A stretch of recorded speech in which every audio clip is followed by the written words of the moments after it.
রাধে রাধে রাধে রাধে কৃষ্ণা। কেমন আছো তোমরা সবাই? আশা করছি তোমরা সবাই খুব খুব ভালো আছো, আমরাও খুব ভালো আছি। তো আমার গোপুসোনা ব্লগ চ্যানেলে তোমাদের সবাইকে স্বাগতম। আর তোমাদের সবাইকে জানাই শুভ রাধা অষ্টমীর অনেক অনেক শুভেচ্ছা। তো আজকে চলে এসেছি তোমাদের সঙ্গে রাধা অষ্টমীর পূজাবিধি কেমনভাবে পালন করলাম সেই ভিডিও শেয়ার করতে। তো তোমরা দেখতে থাকো, আশা করি ভালো লাগবে। আর এখন আমি চলে এসেছি সকাল সকাল ঠাকুর ঘরে। আর এসে দেখো আমি একটা জল চৌকির উপরে আসন পেতে নিয়েছি, নিয়ে গঙ্গা জল ছিটিয়ে আসনটা শুদ্ধিকরণ করে নিলাম। আর রাধারানীর প্রিয় রঙের ভিতরে নীল, সাদা, হলুদ রং খুবই রাধারানীর পছন্দের। তো তার জন্য এখানে আমি একটি সাদা রঙের আসন পেতে নিচ্ছি। তো দেখো আমি এখানে একটা সাদা রঙের আসন পেতে নিয়েছি, নিয়ে এবার আসনের উপরে একটু ফুল ছড়িয়ে নিচ্ছি। তো দেখো এখানে আমি আসনের উপরে সুন্দরভাবে ফুল ছড়িয়ে নিয়েছি। আর এখানে আমি পূজার আগে একটি প্রদীপ প্রজ্বলন করে নিলাম, সঙ্গে ধূপকাঠিও। তো এবার আমি রাধা মাধবের তার আগে আমি একটু আমার কাছে নেই চিত্রপট আছে, তো চিত্রপটটা সুন্দর করে আসনে ঘুরিয়ে নেব। নিয়ে তারপরে আমি রাধা মাধবের চিত্রপট আসনের উপরে স্থাপন করাবো। তো এখন সকালবেলা, তো সকালবেলা আমি একটু সুগন্ধি জল দিয়ে জন্ম হয়েছে রাধা মাধবের মুখ বেলা, তার জন্য মুছিয়ে দেবো। তো সুগন্ধি জল এখানে দুপুর 12টার ভিতরে রাধা অষ্টমীর পূজা সম্পূর্ণ করতে হয়। তো তার জন্য আমি কিছু সময় পরে আবার সুন্দর করে পঞ্চামৃত দিয়ে অভিষেক করাবো। তো তার জন্য আগে আমি একটু সুগন্ধি জল দিয়ে মুখ হাত সুন্দর করে মুছিয়ে নিচ্ছি। তো এখানে আমি রাধা মাধবের চিত্রপট স্থাপন করেছি। আর আমি সুন্দর করে মুখ হাত ধোয়ানোর জন্য ছোট্ট একটি বাটি নিয়ে নিয়েছি, নিয়ে আর এখানে আমি জল প্রস্তুত করে নিচ্ছি। একটু জলে অগুরু আর গোলাপ জল দিয়ে সুন্দর করে আমি রাধা মাধবের চিত্রটাকে মুছে নেব।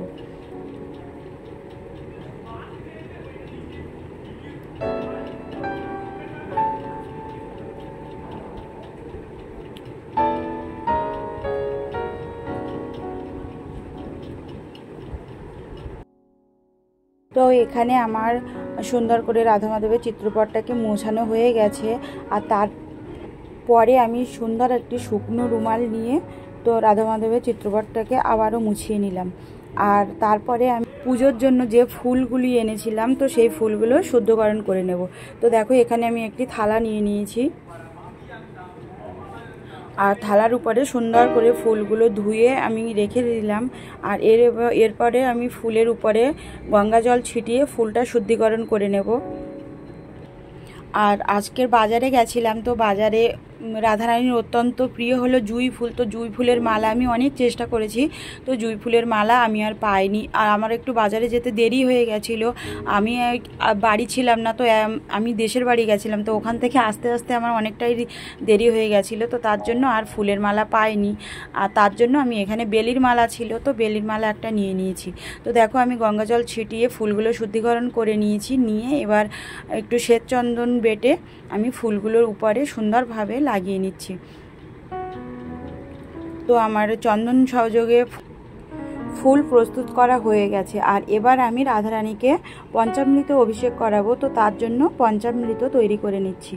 তো পঞ্চামৃত তো তোমরা সবাই জানো, পঞ্চামৃত মানে 5টা দ্রব্য: ঘি, মধু, দুধ, দই আর শর্করা বা চিনি। তো আমি এখানে দেখো দই নিয়ে নিয়েছি আর দুধ নিয়ে পঞ্চামৃত তৈরি করে নিচ্ছি। তো একে একে আমি সব উপকরণগুলো একটি বাটির ভিতরে আমি একত্রিত করে তারপরে আমি রাধারানীর বা রাধা মাধবের পঞ্চামৃত অভিষেক করাবো।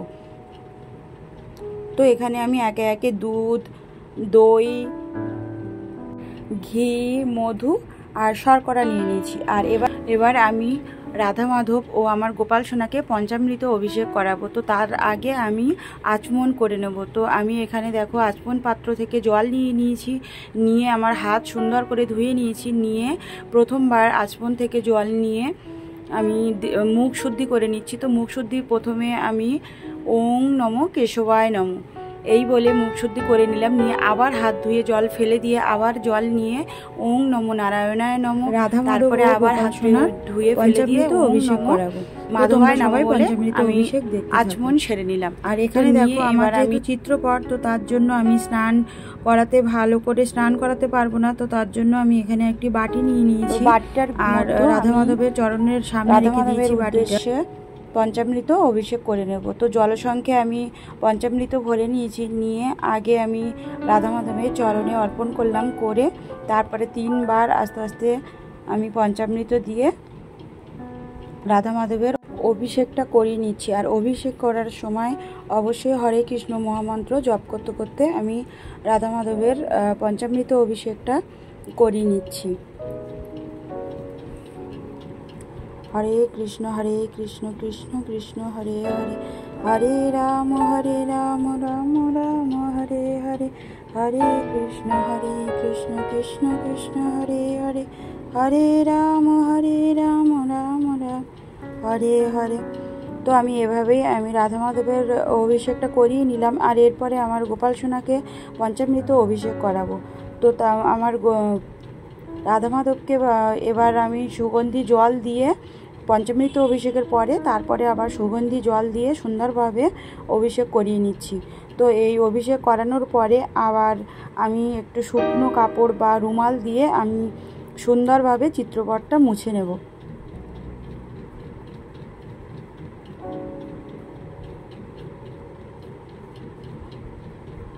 তো আমার রাধা মাধবের পঞ্চামৃত অভিষেক হয়ে গেছে। আর এবার আমি পুষ্প অভিষেক করে নিচ্ছি। তো কিছু ফুলের পাপড়ি নিয়ে আমি রাধা মাধবের চিত্রপটের উপর সুন্দরভাবে ছড়িয়ে দিলাম। তো তোমরাও চাইলে আজকের দিনে অবশ্যই পুষ্প অভিষেক করাতে পারবো। তো আজকের দিনে পুষ্প অভিষেক করানো খুবই শুভ বলে মনে করা হয়। তো দেখো আমি কিছু সাদা ফুলের পাপড়ি নিয়ে পুষ্প অভিষেক করিয়ে নিলাম। আর তারপরে আবার একটু সুগন্ধি দিয়ে রাধা মাধবের চিত্রপটটা আমি মুছে নিলাম। তো এবার আমার গোপাল সোনাকে পঞ্চামৃত অভিষেক করাবো। তো তার আগে আমি এবার রাধা মাধবের চিত্রপটে যে ফুল আমি সুন্দর করে প্রস্তুত করে রেখেছিলাম, তো সেই ফুলের মালা আমি রাধা মাধবের চিত্রপটে পরিয়ে দিলাম।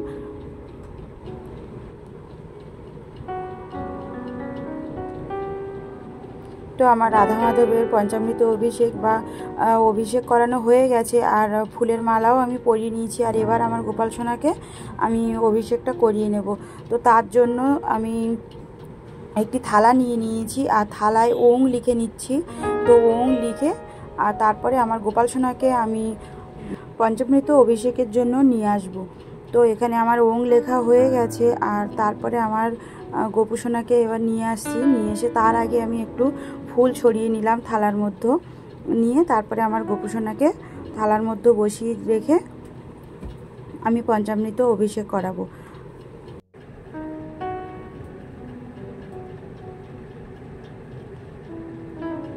আর এখানে দেখো আমার গোপাল সোনা চলে এসেছে স্নান করার জন্য। আর আমি গোপাল সোনাকে এবার স্নান করিয়ে নেব। তো পঞ্চামৃত আমি জলশঙ্কর মধ্যে দিয়ে আর গোপাল সোনার 2 চরণে আগে নিবেদন করে তারপরে আমার গোপাল সোনাকে স্নান করিয়ে নিচ্ছি।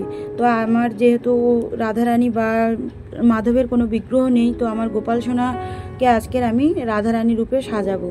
তো আমার কাছে তেমন কিছু নেই, যেটুকু আছে যতটুকু পারি সেভাবেই আমার গোপাল সোনাকে আজকে সুন্দর করে রাধারানী রূপে সাজাবো। তো আগে অভিষেকটা করিয়ে নিয়ে তারপরে আমার গোপাল সোনাকে সুন্দর করে সাজুগুজু করাবো। তো তোমরা আমার গোপাল সোনার পঞ্চামৃত অভিষেক দর্শন করো। তো এবার দেখো আমার গোপাল সোনার পঞ্চামৃত দিয়ে স্নান হয়ে গেছে। আর তারপরে সুগন্ধি জল দিয়ে আমি গোপাল সোনাকে আবার সুন্দর করে স্নান করিয়ে নিচ্ছি। তো পঞ্চামৃত দিয়ে স্নান করার পরে আবার একটু সুগন্ধ জল বা পরিষ্কার জল দিয়ে স্নান না করলে তো গা হাত পা একটু চিটচিট করে, যেহেতু মধু ঘি এগুলো দেওয়া থাকে। তো তার জন্য দেখো আমি সুন্দর করে আমার গোপাল সোনাকে স্নান করিয়ে নিচ্ছি। নিয়ে কিছু ফুলের পাপড়ি ও দিয়ে দিলাম গোপাল সোনার মাথার উপর থেকে। তো আমার গোপাল সোনার স্নান করা হয়ে গেছে। আর এবার আমার গোপাল সোনাকে মুছিয়ে আমি রাধারানী রূপে সাজাবো।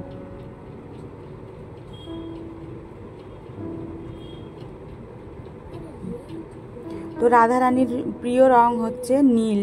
তো নীল রঙের আমার পোশাক ছিল ঘরে।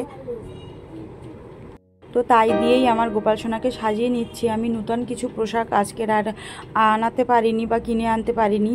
তো দেখো আমার এটা আনা ছিল আগে, তো সেই নীল রঙের পোশাক দিয়েই আমার গোপাল সোনাকে সাজিয়ে নিচ্ছি। তেমন কিছু সাজাবো না, হালকা পালকার উপরে যতটুকু পারি সেভাবে সাজিয়ে নেব। তো দেখো আমার গোপাল সোনার জামা পরা হয়ে গেছে, আর এবার গোপাল সোনার মাথায়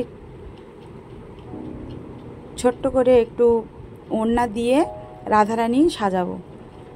তো আমার গোপাল সোনার সাজ কেমন হচ্ছে তোমরা সবাই দেখতে থাকো, আর কেমন হলো আমার রাধারানী রূপে আমার গোপাল সোনাকে দেখতে কেমন লাগছে সেটাও অবশ্যই তোমরা কমেন্ট করে জানিও।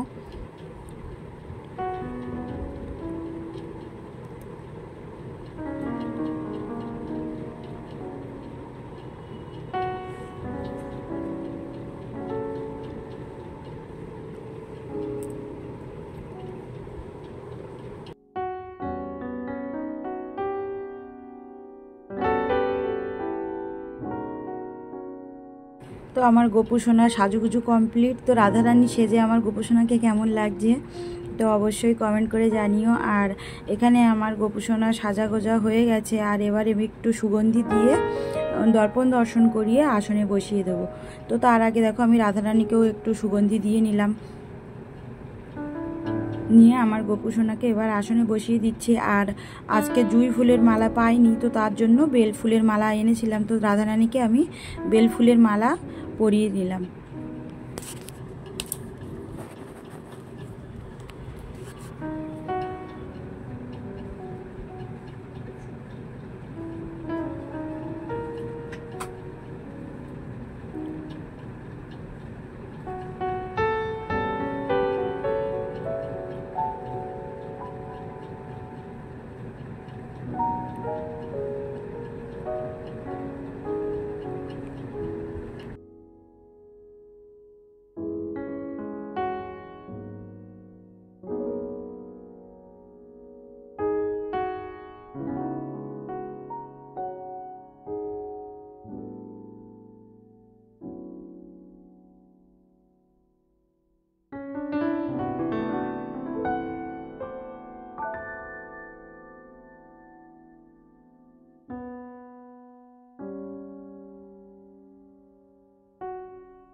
তারপরে আমি ফুল, বেলপাতা আর দুব্বা নিয়ে আমি প্রথমে রাধারানীকে প্রণাম করে নিচ্ছি। তো তপ্ত কাঞ্চন গৌরাঙ্গী রাধা বৃন্দাবনেশ্বরী বিশ্বভানুসুতা দেহি তম প্রণামামি হরি প্রিয়ে।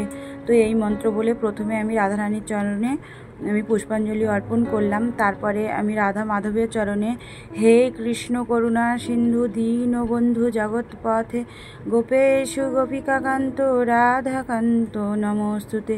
ওং নমো ব্রাহ্মণ্যয় গো ব্রাহ্মণ্যয় হিতাশ্চ জগদ্ধিতায় শ্রীকৃষ্ণায় বাসুদেবায় নমো নমঃ। তো এই বলে আমি গোবিন্দর চরণেও আমি পুষ্পাঞ্জলি অর্পণ করে নিলাম। তো তারপরে আমি আবার ফুল নিয়ে আমি গোপালের চরণেও পুষ্পাঞ্জলি অর্পণ করে নিলাম। ওং নমো গোপালায় নমো, ওং নমো গোপালায় নমো, ওং নমো গোপালায় নমো। তো এই বলে আমি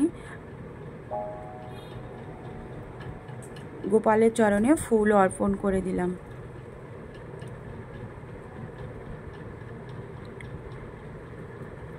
এরপরে আমি ভোগ নিবেদন করে দেব। তার জন্য আমি দুটো আসন পেতে নিয়েছি, তো নিয়ে আর আমি ভোগ নিবেদন করে নেব। তো আমি এখানে আজকের ভোগে রেখেছি কমলা ভোগ আর রাধারানীর অত্যন্ত প্রিয় আতা আর একটু লেবু। তো আমি বাড়ি ছিলাম না, তার কারণে আমি প্রসাদ বেশি কিছু করতে পারিনি, যৎ সামান্য যা পেরেছি আমি তাই রাধারানীকে নিবেদন করেছি। তো আমি এবার অন্যান্য ঠাকুরদের আমি ফুল বা পুষ্পাঞ্জলি নিবেদন করে ভোগ আরতিটা করে নেব। তো তোমরা সবাই ভোগ দর্শন করো, ভোগ আরতি দর্শন করো। তো দেখো আমি প্রসাদ নিবেদন করব, তো তার জন্য আমি দুটো আসন পেতে নিয়েছিলাম। তো একটা ভগবানের উদ্দেশ্যে আর একটা গুরুদেবের উদ্দেশ্যে। তো তো আমি আসন পেতে এবার ভোগ নিবেদনটা করে নিচ্ছি। আর তারপরে আমি ভোগে দিয়ে দিচ্ছি একটু করে ফুল আর তুলসী পাতা। তো তুলসী পাতা না দিলে ভোগ কখনো ভগবান গ্রহণ করেন না, তো তার জন্য আমি তুলসী পাতা ভোগে দিয়ে দিলাম। আর রাধারানীর ভোগে অনেক সময় অনেকে বলে তুলসী পাতা দিতে নেই, তো রাধারানী যেহেতু গোবিন্দর প্রসাদ সেবার পরে সেই প্রসাদ গ্রহণ করেন, তো গোবিন্দর প্রত্যেকটা প্রসাদে তুলসী পাতা না দিলে স্বয়ং গোবিন্দ প্রসাদ গ্রহণ করেন না, তো তার জন্য প্রত্যেকটা প্রসাদে তুলসী পাতা দিতে হয়। তো আমি সেই কথা মনে করেই তুলসী পাতা দিয়ে নিয়েছি। আর এখানে আমি ভগবানের হাত ধুয়ে আহ্বান জানালাম প্রসাদ গ্রহণ করার জন্য। তারপরে আমি গুরুদেবের হাত ধুয়ে ভগবানকে প্রসাদ নিবেদন করার জন্য আহ্বান জানালাম। তো এবার আমি ভোগ আরতি করে নেব। তো তোমরা সবাই ভোগ আরতি দর্শন করো।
আমার আরতি হয়ে গেলে আমি এবার ঠাকুরকে প্রণাম জানিয়ে আমি ঠাকুর ঘরের বাইরে চলে যাব। তো কিছু সময়ের জন্য ভগবানকে প্রসাদ গ্রহণ করার জন্য নিবেদন জানিয়ে, তো এইভাবে আমি সহজ সরলভাবে রাধা অষ্টমীর পূজাটা বাড়িতেই করলাম। তো কেমন লাগলো আমার পূজাবিধি অবশ্যই কমেন্ট করে জানিও। আর ভিডিওটা এই পর্যন্তই রাখছি, আর বেশি বড় করব না। আবার দেখা হচ্ছে অন্য কোনো পূজাবিধিতে। ততদিন তোমরা সুস্থ থাকো, ভালো থাকো, খুব খুব হাসি খুশি থাকো। রাধে রাধে, হরে কৃষ্ণ।